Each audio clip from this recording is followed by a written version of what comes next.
Malaysia दौरे पर Trump ने लगाए ठुमके। पाकिस्तान ने अफगानिस्तान के साथ खुले युद्ध की दी धमकी। अमेरिका में हैलोवीन पार्टी में हुई ताबड़तोड़ गोलीबारी। कनाडा को फिर दी ट्रंप ने खुली धमकी। रूस ने यूक्रेन पर इस्कंदर मिसाइल से किया हमला। नमस्कार, द न्यूज़ 15 देख रहे हैं आप। मैं हूं आपके साथ तनुज दीक्षित। आप सभी का बहुत बहुत स्वागत है हमारे खास प्रोग्राम दुनिया के हालचाल में। दुनिया के हालचाल में आज इन बड़ी खबरों पर विस्तार से नजर डालते हैं और शुरुआत करते हैं अमेरिकी राष्ट्रपति डोनाल्ड ट्रंप से। अमेरिकी राष्ट्रपति डोनाल्ड ट्रंप अपनी 5 दिन की एशिया यात्रा के दौरान रविवार को मलेशिया पहुंचे। कुआलालंपुर एयरपोर्ट पर उनका शानदार स्वागत हुआ। इस दौरान ट्रंप ने मलेशियाई नृत्य में हिस्सा लिया, जिसे देखकर हर कोई हैरान रह गया। उनका यह डांस वीडियो सोशल मीडिया पर तेजी से वायरल हो रहा है। डांस के समय मलेशिया के प्रधानमंत्री अनवर इब्राहिम भी उनके साथ थे। मलेशिया पहुंचने से पहले ट्रंप ने रूसी राष्ट्रपति व्लादिमीर पुतिन के साथ बातचीत के बारे में सवाल पूछा गया। उन्होंने कहा कि वह अपना समय बर्बाद नहीं करेंगे। ट्रंप ने बताया कि पुतिन ने अजरबैजान और आर्मेनिया के बीच शांति स्थापित करने के उनके प्रयासों की तारीफ की थी। हालांकि उन्होंने रूस यूक्रेन युद्ध को सबसे मुश्किल चुनौती बताया। ट्रंप ने कहा कि उनके पुतिन के साथ हमेशा अच्छे रिश्ते रहे, लेकिन कुछ चीजें निराशाजनक रहीं। ट्रंप मलेशिया में आसियान शिखर सम्मेलन में हिस्सा लेंगे। मलेशिया से पहले वे कतर गए, जहां दोहा के अल उदीद एयर बेस पर कतर के अमीर तमीम बिन अहमद अल थानी और प्रधानमंत्री मोहम्मद बिन अब्दुल रहमान बिन जासिम अल थानी ने उनका स्वागत किया। वहीं दुनिया के हालचाल में आगे नजर डालेंगे पाकिस्तान और अफगानिस्तान पर। पाकिस्तान और अफगानिस्तान के बीच तनाव बढ़ता जा रहा है। टोलो न्यूज के अनुसार पाकिस्तान के रक्षा मंत्री ख्वाजा आसिफ ने चेतावनी दी है कि अगर इस्तांबुल में चल रही शांति वार्ता नाकाम रही तो पाकिस्तान अफगानिस्तान के साथ खुला युद्ध शुरू कर सकता है। इस्तांबुल में दोनों देशों के प्रतिनिधि सीमा पर हो रही झड़पों और तनाव को कम करने के लिए बातचीत कर रहे हैं। ख्वाजा आसिफ ने कहा कि हाल में सीमा पर कोई बड़ा झगड़ा नहीं हुआ, जो दिखाता है कि दोहा समझौता कुछ हद तक काम कर रहा है। लेकिन अफगानिस्तान ने उनकी इस चेतावनी पर कोई जवाब नहीं दिया। वार्ता में 4 मुख्य मुद्दों पर बात हो रही है। एक, संयुक्त निगरानी प्रणाली बनाना, एक दूसरे की संप्रभुता का सम्मान करना, पाकिस्तान की सुरक्षा समस्याओं को हल करना और व्यापार पर लगे प्रतिबंध हटाना। साथ ही अफगान शरणार्थियों को जबरन निकाले जाने से रोकने और इस मुद्दे को राजनीति से अलग रखने पर भी चर्चा होगी। आसिफ ने बताया कि सीमा पर अभी शांति है, लेकिन अगर बातचीत विफल हुई तो हालात जल्दी बिगड़ सकते हैं। दोनों देश शांति चाहते हैं, लेकिन युद्ध की आशंका बनी हुई है। वहीं दुनिया के हालचाल में आगे बात करेंगे अमेरिका की। अमेरिका के नॉर्थ कैरोलिन राज्य में मैक्सटन शहर के पास एक हैलोवीन पार्टी के दौरान गोलीबारी हुई, जिसमें 2 लोगों की मौत हो गई और 11 लोग घायल हो गए। यह घटना डिक्सन ड्राइव पर एक गांव जैसे इलाके में हुई, जो राजधानी रेले से लगभग 95 मील दूर है।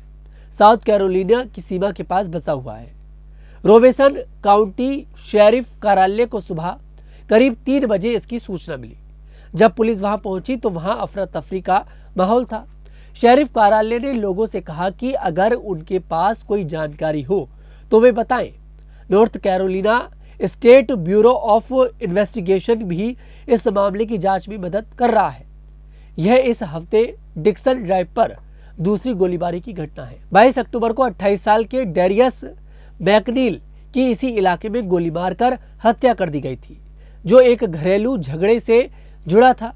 अभी यह पता नहीं चला है कि दोनों घटनाएं आपस में जुड़ी हैं या नहीं। हाल के हफ्तों में नॉर्थ कैरोलिना में हिंसा की कई घटनाएं हुई हैं, जैसे धर्म में एक किशोर की मौत और फाइटविल में drive bye shooting. Sheriff Bernice Wilkins ने इन घटनाओं पर दुख जताया। वहीं दुनिया के हालचाल में आगे बात करेंगे अमेरिकी राष्ट्रपति डोनाल्ड ट्रंप और कनाडा के बीच की। अमेरिकी राष्ट्रपति डोनाल्ड ट्रंप ने कनाडा के साथ व्यापारिक रिश्तों में तनाव बढ़ा दिया है। शनिवार को मलेशिया जाते समय उन्होंने कनाडा को चेतावनी दी कि अगर ओंटारियो प्रांत के शुल्क विरोधी टीवी विज्ञापन नहीं हटाए गए तो कनाडाई सामानों पर 10% अतिरिक्त शुल्क लगा दिया जाएगा। यह विज्ञापन पूर्व राष्ट्रपति रोनाल्ड रीगन के शब्दों का इस्तेमाल कर अमेरिकी नीतियों की आलोचना करता है, जिससे ट्रंप नाराज हैं। ट्रंप ने अपने social media platform x social पर लिखा कि यह विज्ञापन झूठा और शत्रुतापूर्ण है। उन्होंने कहा कि इसके कारण वे कनाडा के साथ व्यापारिक बातचीत खत्म कर सकते हैं। विज्ञापन वर्ल्ड सीरीज के पहले मैच के दौरान दिखाया गया था। ओंटारियो के प्रीमियर डग फोर्ड ने कहा कि वे इसे जल्द हटा देंगे, लेकिन ट्रंप ने इसे पहले ही गलत बताया और शुल्क बढ़ाने की बात कही। ट्रंप के लिए यह बड़ा झटका है, क्योंकि उसका 75% से ज्यादा निर्यात अमेरिका जाता है। रोजाना करीब 3.6 अरब कनाडाई डॉलर की वस्तुएं और सेवाएं सीमा पार करती हैं। वर्तमान में कई कनाडाई उत्पादों पर 35% और इस्पात एल्यूमीनियम पर 50% शुल्क है। कनाडाई प्रधानमंत्री मार्क कार्नी इन शुल्कों को कम करने की कोशिश कर रहे हैं। वहीं दुनिया के हालचाल में आगे बात करेंगे रूस और यूक्रेन की। रूस यूक्रेन युद्ध अपने तीसरे साल में और भयानक हो गया है। शुक्रवार रात रूसी सेना ने यूक्रेन की राजधानी कीव पर इस्कंदर मिसाइलों से हमला किया। इन मिसाइलों ने शहर के बिजली घरों और रेलवे सिस्टम को भारी नुकसान पहुंचाया। इस हमले में 4 लोगों की मौत हो गई और कई घायल हुए। यूक्रेनी अधिकारियों ने इसे युद्ध अपराध बताया और दुनिया से मदद मांगी। हमला रात 11 बजे करीब किया गया था, जब मिसाइलों ने कीव के बाहरी इलाकों में बिजली संयंत्रों और रेलवे स्टेशनों को निशाना बनाया। इन मिसाइलों की मारक क्षमता 500 किलोमीटर है और ये भारी विस्फोटक ले जा सकती है। कीव के मेयर ने बताया कि शहर का 40% बिजली सिस्टम तबाह हो गया। हजारों घरों में बिजली नहीं है और अस्पताल जनरेटरों पर चल रहे हैं। रेलवे की पटरियां टूट गई, जिससे ट्रेनें रद्द हो गई। मरम्मत में 1 हफ्ता लगेगा, जिससे सैन्य और नागरिक यात्रा प्रभावित होगी। मृतकों में एक बुजुर्ग महिला और 2 मजदूर शामिल हैं। घायलों को अस्पताल में भर्ती करा दिया गया है। राष्ट्रपति जेलेंस्की ने कहा कि यह हमला उनके लोगों को मारने की कोशिश है और दुनिया को रूस को रोकना होगा।